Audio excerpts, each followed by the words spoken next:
day, and thank you for starting to listen to and view and think about and write about and learn from this extension of the Chapter 3 grammar presentation, which we began on Wednesday. Um, I'm going to let you see the plan. I think they're all things that we are prepared to do, but we also need to advance in our skills to do. And at this point, I'm also going to say that you guys have needed behaviors um, to follow so that this learning experience is most effective for you. Behavior number one, I know you can read, but pause the video when needed. If you need time to stop and think, pause the video. If I ask you to pause the video to do some thinking or written work, pause the video. Remember that you can rewind the video as needed. All throughout this PowerPoint, um, you can feel free to practice aloud, both when I direct you to, um, as you'll see on the next slide, um, but also if you just want an extra practice opportunity, pause the video, practice aloud again, so that your mouth and your ears are helping you learn, because your mouth and your ears are really the best tools for you to learn a language. I also want you to practice in writing as part of your note taking. Some of the slides are going to have lots of direct note taking activities on them, but when we are reviewing the forms of first and second declension nouns, I heartily hope that you will, after practicing them aloud, take time to practice them in writing in your notes. I think much of the material that I choose to put in words that I speak, not just words on the slide, add value to your learning. So please add key points of my spoken teaching to your written practice and to your notes. I'll try to prompt you to say, hey, you should write this down. But be good note takers and thinkers. And if something I'm saying is new or an expansion on what you already know, it's worth writing down even if you don't see that on the slide. All right, and again, repeat practice aloud as you wish.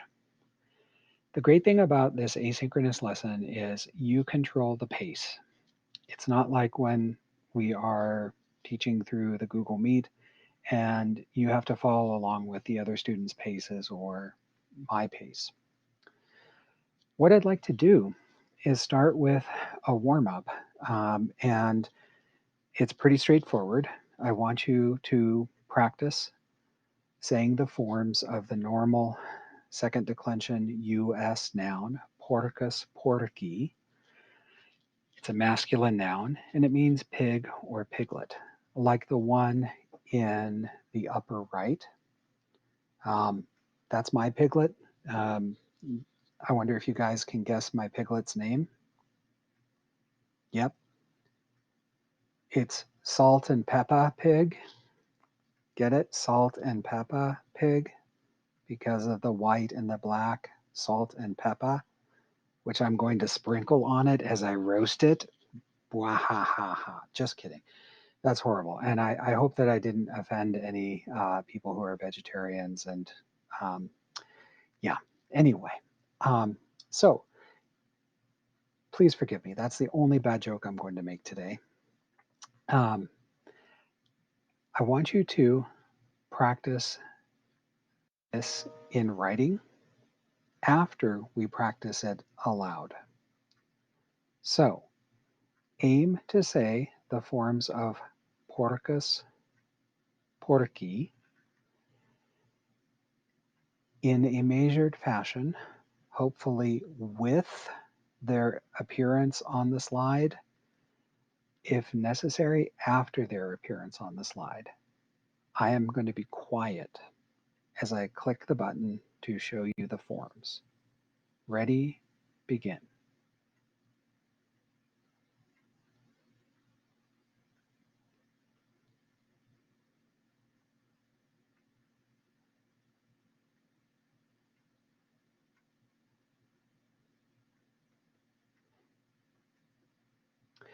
Now, at any point that you want to, you can rewind the video and practice them aloud again and again to your satisfaction until they're really firmly in your mind and you can repeat them quickly, one after another.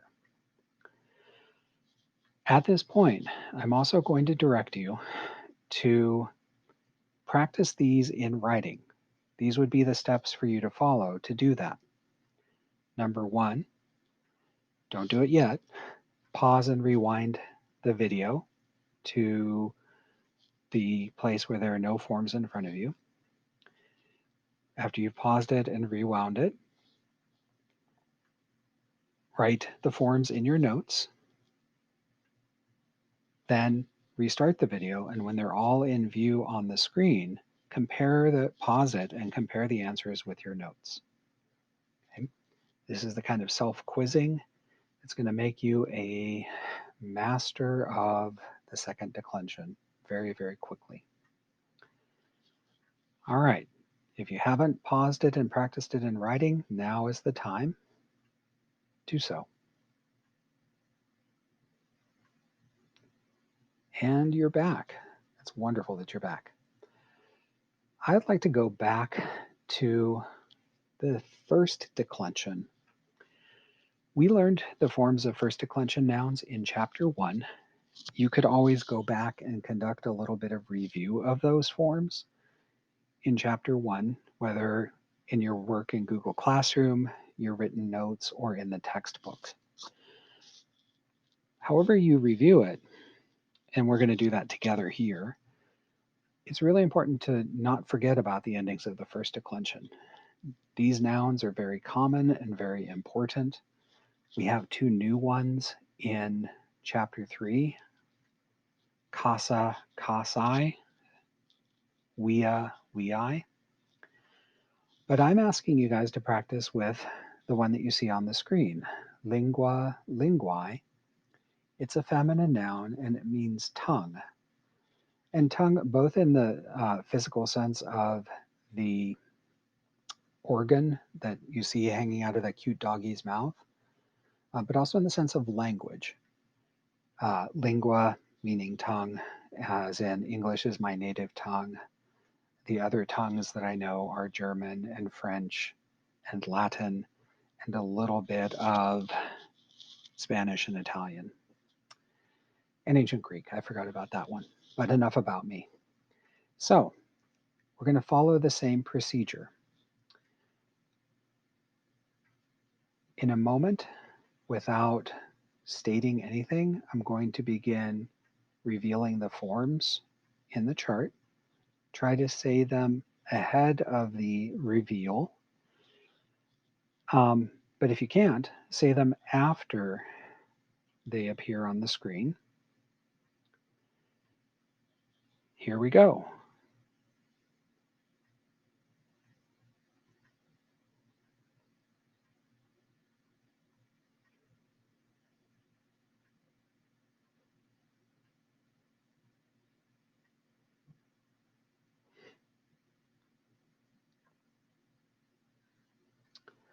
All right, very good. Now, because this is a review of more distant material, I'm going to definitely encourage you to practice this older material more because we tend to forget things we haven't used in recent memory. So I'm going to be backtracking through the visuals and I'm going to be saying them as they appear. Try to keep pace with me. Lingua, linguae, linguae, linguam, lingua, linguae, linguarum, linguis, linguas, linguis. All right, good. Remember, you can pause the video and rewind it and practice aloud as many times as you want until you can keep an excellent pace um, with the visuals as they appear. And then here is again my directive to you. Written review is extra good review because we learn through our ears and our mouths, but also through our eyes and by writing, we using our hands. That reinforces learning. So I'm going to direct you in just a moment. Rewind the video to the point where none of the forms appear in a chart. Practice them in writing in your notes. Remember to label them as first declension noun forms. And write them out. Then restart the video and check to see if you've done them accurately. You can repeat as often as needed. Now's a good time to pause the video, do that written practice. Do so.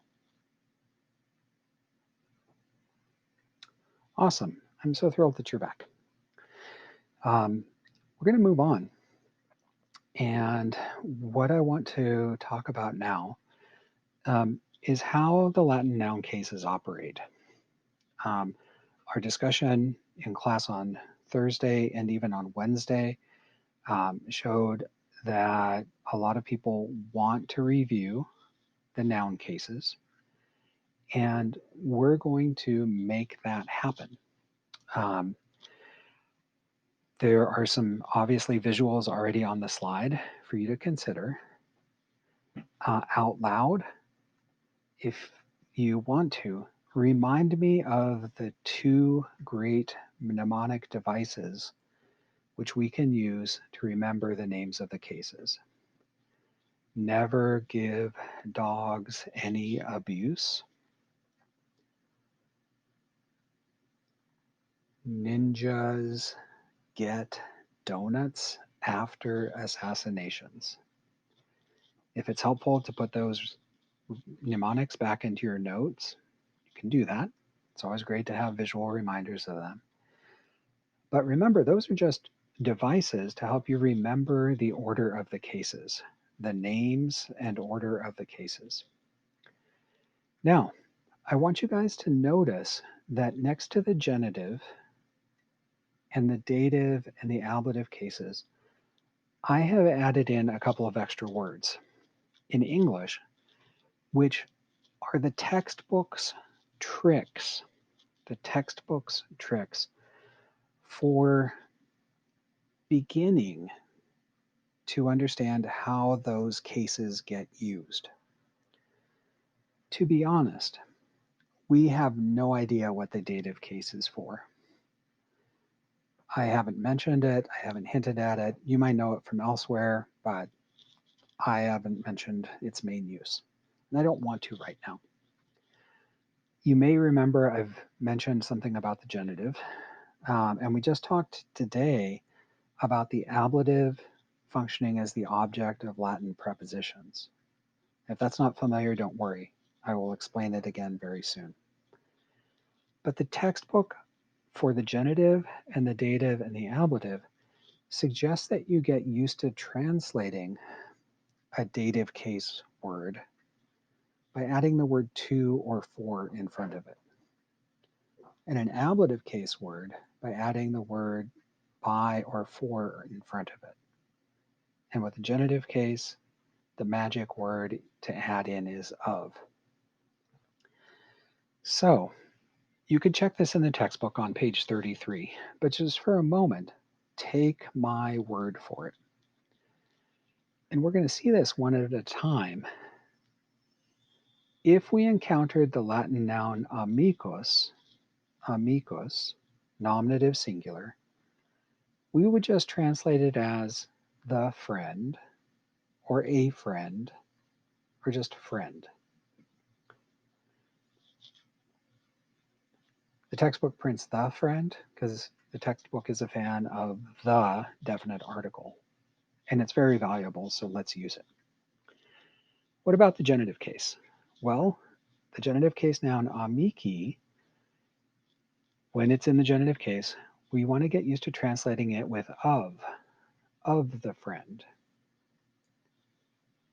Dative amico, when we start to learn to recognize dative case nouns, we're going to want to translate them often with to or for in front of it.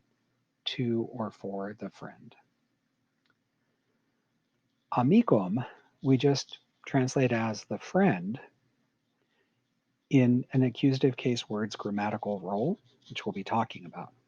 But in essence, we just translate it as the friend or a friend or friend.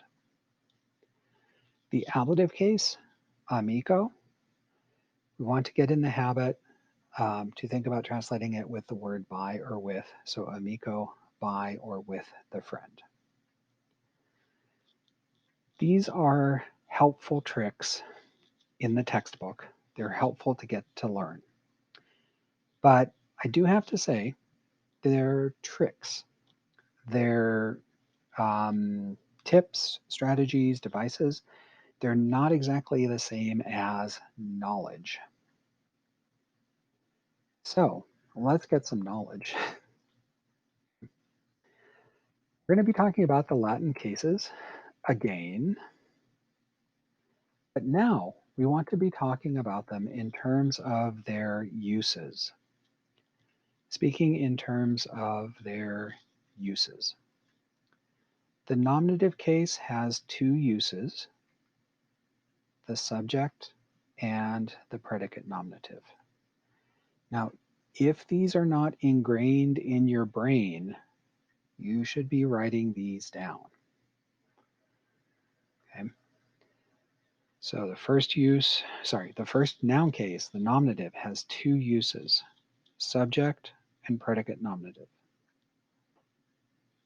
The genitive case, the best way that I can describe it, I'll teach more to you about it later.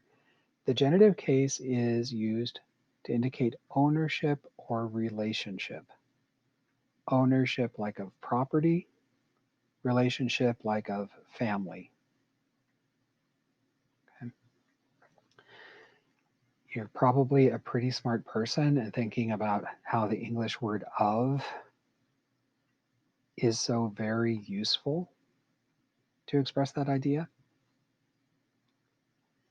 The dative case, YTBL is my way of saying the use of the dative case has yet to be learned. It has yet to be learned, and I don't want to talk about it. I'm just that kind of guy who wants to focus on the essential things first: subjects, predicate nominatives, ownership slash relationship, and then on to the accusative case. Can you guys remind me the primary use of the accusative case? Yes, it is as the direct object of a transitive verb. Remember, TV is an abbreviation for the phrase transitive verb. Moving on to the ablative case, its use, crud, there's a typo there. Its use with the English words by or with, that's a use that has yet to be learned. Okay, so when we see a word in the ablative case just by its lonesome, we're going to be encouraged by the textbook to translate it as by or with. That's a yet to be learned case use. But as we saw in the vocab list for chapter 2, we have started to learn some Latin prepositions. The Latin preposition in and the Latin preposition cum both get paired with the ablative case. They do so because the ablative case word is serving as the object of the preposition. So the ablative word would be the object of the preposition in or the object of the preposition cum. Now, if that sounds horrible to you, or unclear or incomplete, don't worry. Examples are coming. But first, apologies for the double clicks here. Before we give examples, I want to give explanations of these case uses. I'm going to strongly encourage you to pause the video when you need to and to write. To write what you see on the screen and consider writing the oral examples that I'm going to present. You're going to recall that one of the uses of the nominative case is to identify the subject in the Latin sentence, to express the subject in a Latin sentence. The subject performs the action of the verb. The subject is the person or thing, sometimes even an idea, which performs the action of the verb. So, in these three English sentences,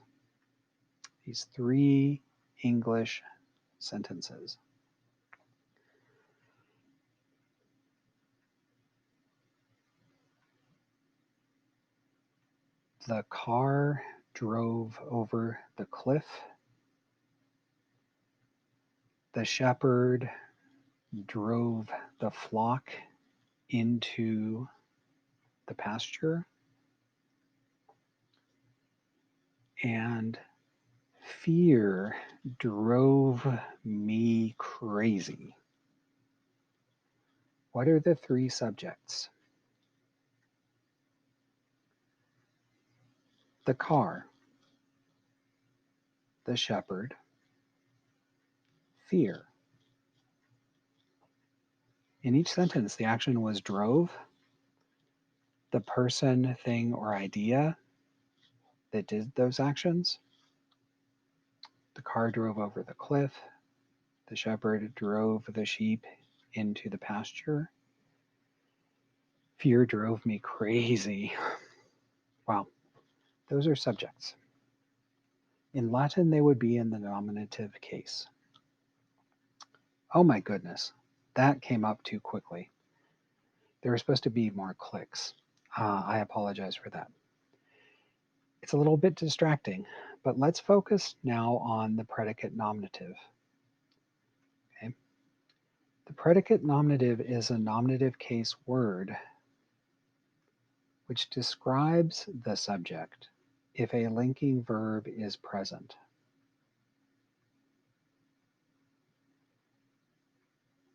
A predicate nominative is a nominative case word in Latin, a noun usually, which describes the subject if a linking verb is present. Linking verbs are verbs like is, were, are, was, that function like an equal sign between two nouns. So if I said, my friends were sophomores,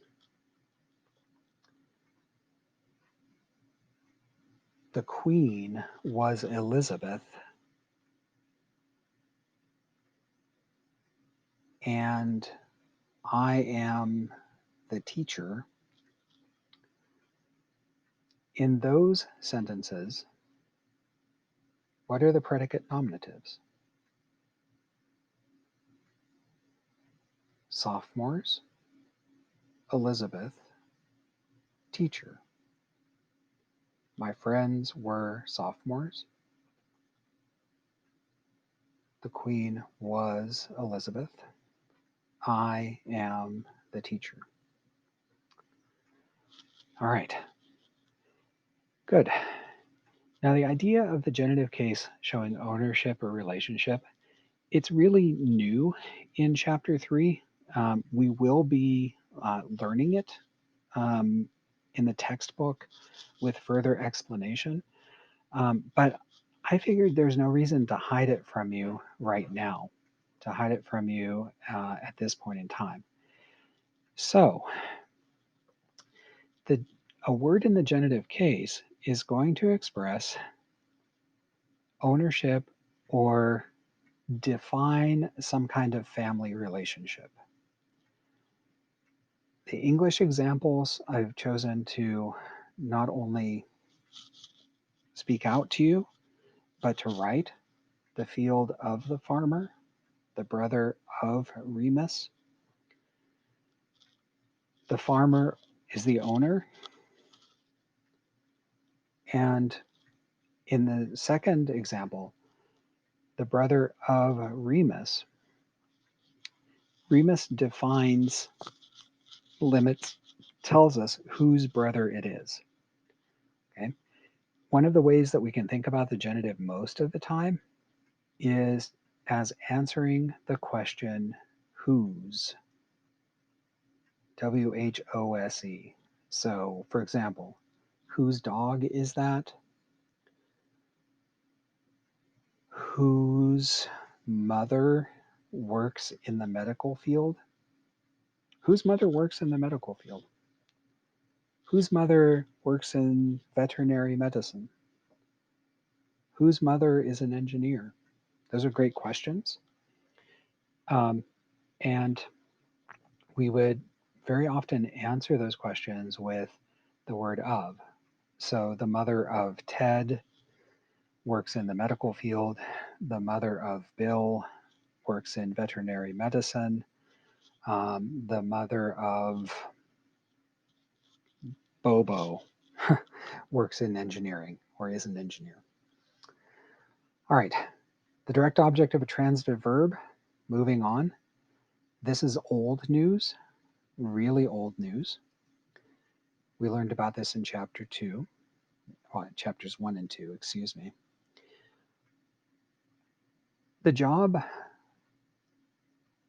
of the accusative case, and this is mostly the accusative case.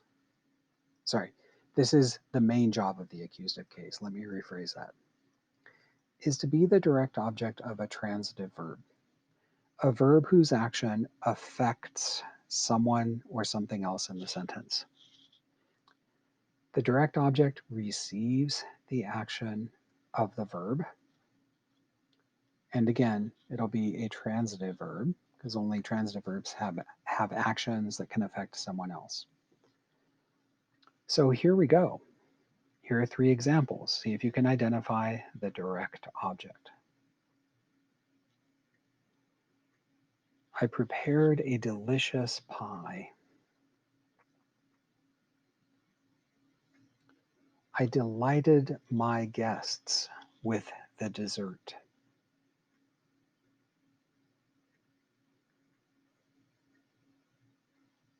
The force you must use. So, what are the direct objects in those sentences?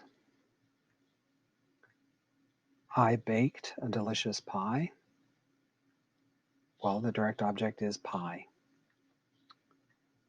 I delighted the guests with my delicious dessert. The direct object is guests. They receive the action. I delighted the guests. I baked the pie. Now, one of the things that's really normal in English is the idea that the direct object will come after the transitive verb. I baked the pie. I delighted the guests. There are other word orders possible in English, especially if I choose to speak like Yoda. The force you must use. Okay. I have put the direct object, which there is force, in front of the transitive verb. In fact, in front of the subject. The force you must use. I could rejigger that around to make it more normal English word order. You must use the force. In any word order, the force is the direct object of that sentence. All right, for the definition of object of a preposition, Remember that this is something that applies to the ablative case. It's one of the uses of the ablative case. The simplest way I can put it is the object of a preposition is the noun which follows a preposition, the noun which comes after a preposition. And for our purposes, we want to make sure that we're seeing it in a sentence where there is actually a Latin preposition. And you guys know the two new Latin prepositions that we're learning in this lesson, in and cum. Maybe those are not in the alphabetical order, but cum and in. Okay, all right. We're going to demonstrate Latin case uses. And this is the last slide. It's also kind of a long slide, and I'm not trying to get you super excited or depress you, but it's the last slide. It's a long slide. It's also a very important slide. It is one where I would encourage you to make sure that you take down the written Latin examples, pausing the video where you need to. I would also encourage you, when you see the Latin examples, to think about what they mean, what the Latin sentences or phrases that I throw at you mean. In other words, to try to translate them. And when we, after one by one, see the Latin examples, here, for example, is subject, an example of a subject, you should take additional notes based on what I say about this sentence. So the first thing I'm going to say is that we're giving a Latin example of the main and first use of the nominative case, the subject, the person, people, thing, or idea, or ideas, or things that are doing the action of the sentence. Notice the nominative plural endings. Trust me, these are nominative and plural on the two underlined nouns. Those nouns are doing the action. Can you translate it? Good. You're Wile E. Coyote super geniuses. You're correct. It means the girls and boys walk, or the boys and girls are walking. Next, we move on to use number 2 of the nominative case, the predicate nominative, the noun which describes the subject when a linking verb is present. Here is a sample sentence. Romulus est atleta. I want to notice the underlining on Romulus to remind you that that's acting in the role of the subject. Notice its nominative case ending. And then atleta is a first declension nominative form. And you guys can translate the sentence now, right? Excellent. Romulus is an athlete. If you prefer, Romulus is the athlete. Now, let's move on to the genitive case. And again, I know this is kind of in the realm of new for you, but we talked on the last slide about the genitive expressing ownership or relationship. So the genitive indicates the owner of a person in a slave owning society, like Rome, or of a thing. And then there's the genitive explaining or defining a family relationship. I hope you are seeing the continued color coding in these sentences, underlining of the subject, yellow indicating a predicate nominative, And then we have the genitive case words. Oh boy, there is a big typo on this sentence. I'm going to have to fix that. Whew, that is a mess. I apologize for my poor editing. Focus on the first sentence. Write it down, see if you can translate it, and then do so. Yes, Roma est terra Romuli means Rome is the land of Romulus. Rome is the land of Romulus. Now, I know what I wanted to do on this slide. Oops, that's not it. Come on, Magic Pen. You can do it. I'm sorry for wasting your time. Okay. What I wanted to do with this last slide is take you back to a phrase of the day from some days ago. Romulus est pater patriae. Pater patriae. Now, pater is a predicate nominative. Okay? It's yellow. It should be. What I want you to imagine, or have to ask you to imagine, is that patriae is in this golden color, this golden orange color. Romulus est pater patriae. Romulus is the father. And then patriae is the genitive for the Latin word fatherland or homeland. This is not precisely a family relationship, but it's a political relationship, a societal relationship. Romulus is the father of the country. Romulus is the father of the homeland. Okay, so hopefully you're seeing the genitive singular ending, patriae. Trust me that it is genitive singular. And that genitive case word is defining the relationship.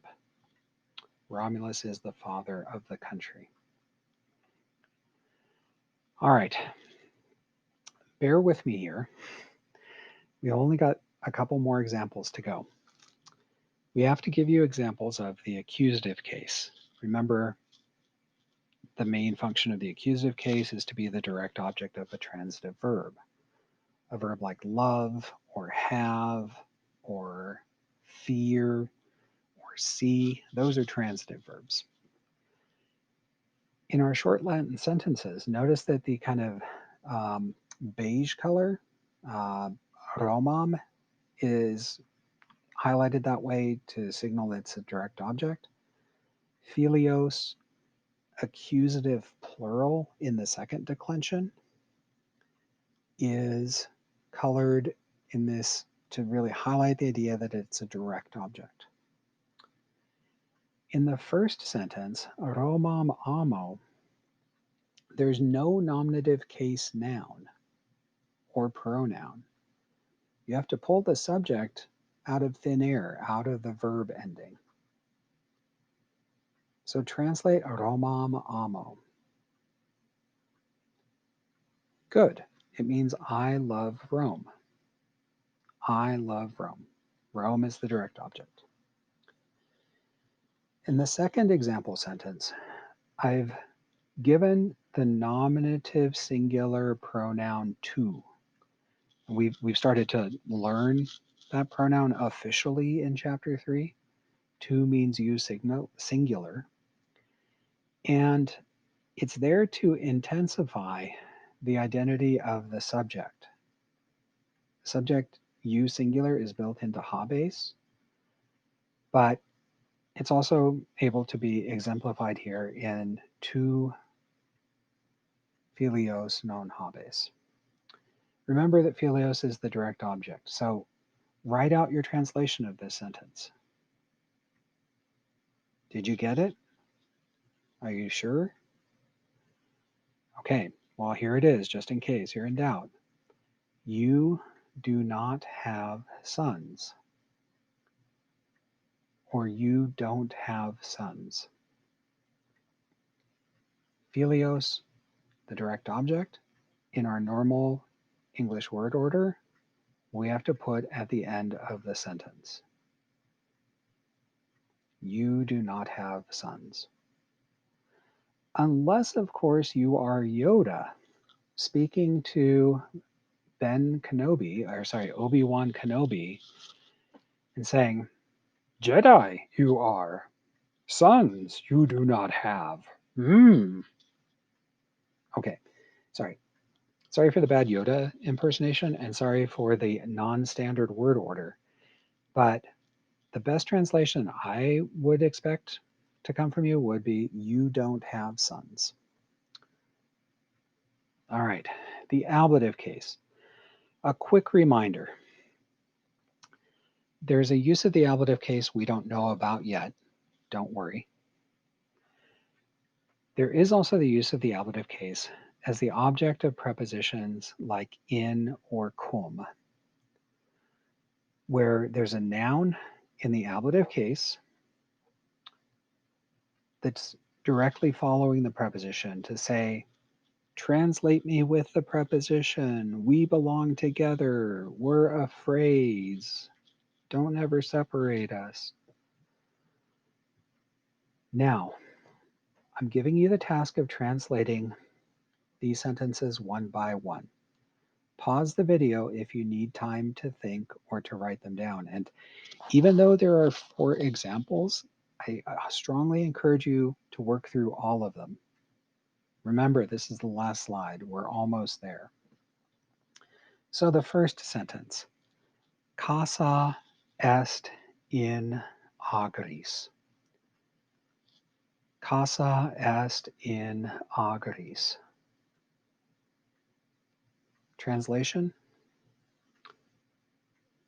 the cottage is in the fields. The cottage is in the fields. And I'm going to point out that agris is an ablative plural ending. The cottage is in the fields. Next sentence. Rea Silvia cum pueris non habitat. Rea Silvia cum pueris non habitat. I'm going to call out again the ablative plural ending on pueris. Rea Silvia, go ahead, finish your translation. Here it comes. Rea Silvia does not live with the boys. Or Rea Silvia is not living with the boys. But I like it more naturally as Rea Silvia does not live with the boys. All right, let's push on. We have a short sentence here. In via ambulatus. In via ambulatus. In my reading, I emphasized the long A sound. Via. Visually, it's the marker. The macron is the marker that this is ablative. We're going to translate it now. Y'all are walking in the road. You walk in the road. Yous guys do walk in the road. Okay, so all of those translations are possible. Maybe the simplest one, you walk in the road, is the best one. All right, our fourth and final example. Cum stupido sum. Cum stupido sum. I want to notice the ablative long O